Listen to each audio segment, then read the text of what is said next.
Hi friends, E maths tutorial या YouTube चॅनलवर आपले सर्वांचे हार्दिक स्वागत. आपल्याला माहीत आहे इयत्ता 6वीचा गणित विषयाचा किंवा सर्वच विषयांचे अभ्यासक्रम बदललेले आहेत. त्यापैकी आज आपण इयत्ता 6वी विषय गणित त्यामधील प्रकरण 4 आकृतिबंध आणि या प्रकरणातील सराव संच 4.2 आज आपण या व्हिडिओमध्ये सोडवणार आहोत.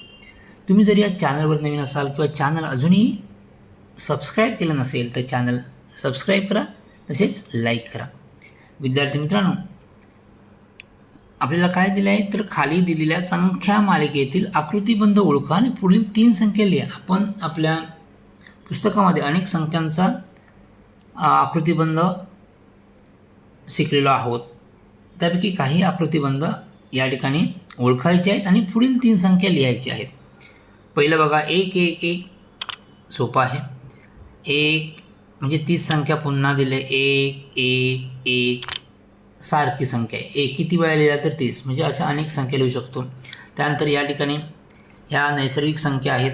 या ठिकाणी 8 9 10 3 संख्या लिहिल्या. पुढे ह्या कुठल्या आहेत? नैसर्गिक संख्या. या ठिकाणी विषम संख्या आहे. तिसऱ्या कुठल्या? विषम संख्या. 11 13 आणि 15 या प्रकारे आपल्या 3 संख्या लिहायच्या आणि आकृतिबंध कोणता आहे? विषम संख्या. चौथा समसंख्या. 14 16 18. ओके, सो या प्रकारे आपण या संख्या ओळखू शकतो. पुढील आकृतिबंध ओळखायचा आहे आणि त्या पुढील 3 संख्या आपण लिहायच्या. नेक्स्ट 5वं. सो मित्रांनो, मग या प्रकारे उत्तर लिहायचं आहे पहिला आणि या ठिकाणी काही उत्तर लिहून दिलेले आहेत. पहिले समान संख्या होत्या, त्यानंतर दुसरं नैसर्गिक संख्या आहेत, विषम संख्या, समसंख्या. आता पुढे 1 3 5 1 3 6 10 15 21 ते 21 नंतर काय ना 28. काय केलं बघा या ठिकाणी कसं लिहायचं ते बघा. पहिले 4 पर्यंत सोपं होतं. यामध्ये कितीचा 1 अधिक 2 म्हणजे 3, 1 अधिक 2 म्हणजे 3, 3 अधिक 3 म्हणजे 6. यामध्ये 4 मिळवले आहेत. या ठिकाणी 5 मिळवले आहेत. 6. आता पुढे 21मध्ये किती मिळवणार? 7. 21 अधिक 7 28. आता किती मिळवणार? त्यामध्ये 8. 28 अधिक 8 36. आता त्यामध्ये 9 मिळवणार. 36 अधिक 9 45. सो पुढची संख्या असेल तर 55 येईल, कारण का 10 मिळवणार त्यामध्ये. सो या प्रकारे आकृतिबंध ओळखायचं आहे आणि पुढील संख्या आपल्याला लिहायच्या आहेत. या संख्यांना त्रिकोणी संख्या असे म्हणतात. या संख्यांना त्रिकोणी संख्या असे म्हणतात. कळले? Okay, next. त्यानंतर पुढे 6 1 4 9 16 25 36. आता या ठिकाणी या सर्व 1 4 9 ह्या वर्गसंख्या आहे. मग 1चा वर्ग 1, 1 गुणिले 1 बरोबर 1, 2 गुणिले 2 बरोबर 4, 3 गुणिले 3 बरोबर 9. बघा, 4 गुणिले 4 16, 5 गुणिले 5 25, 6 गुणिले 7 36. मग पुढे काय ना 7 गुणिले 7 49, 8 गुणिले 8 64. त्यालाच असं वर्ग म्हणजेच काय 8 गुणिले 8 असं लिहितात. त्यालाच 8चा वर्ग असे म्हणतात. 8 गुणिले 8. आणि 9 गुणिले 9 किती येणार? 81. 9 9 81. यालाच वर्गसंख्या किंवा चौरस संख्या असे म्हणतात. ओके. त्यानंतर 7वं 1 8 7 1 8 27 64 125. ह्या घनसंख्या आहेत. घन म्हणजे 1चा 3 वेळा गुणाकार. आता 1चा 3 वेळा गुणाकार केला तर उत्तर 1च येणार.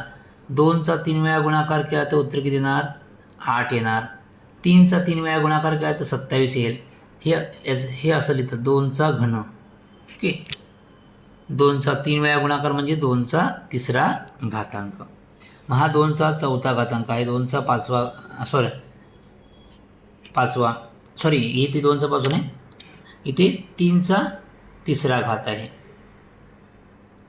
हा 1चा पहिला घातांक 1, 2चा तिसरा घातांक 8, 3चा तिसरा घातांक. तिसरा घातांक म्हणजे 3चा 3 वेळा गुणाकार म्हणजे 27. ओके, 4चा 3 वेळा गुणाकार 64, 5चा 5 वेळा 3 वेळा गुणाकार 125. आता काय 6चा 3 वेळा गुणाकार 216 येईल. ओके, त्यानंतर 7चा 3 वेळा गुणाकार म्हणजे 7चा घन हा 8चा घन आहे. 8चा घन म्हणजे 8चा 3 वेळा गुणाकार 512. ओके. त्यानंतर आता ह्या संख्या बघा 1 0 1 3. आता यामध्ये बघा काय केलं, 1 अधिक 2 किती आले 3. आता 3मध्ये अगोदरची संख्या किती आहे 2 मिळवा 5 होणार. 5च्या अगोदरची संख्या 3 किती आले 8. 8च्या अगोदर किती आहे 5 आणि 8 5 13. 13 अधिक 8 21.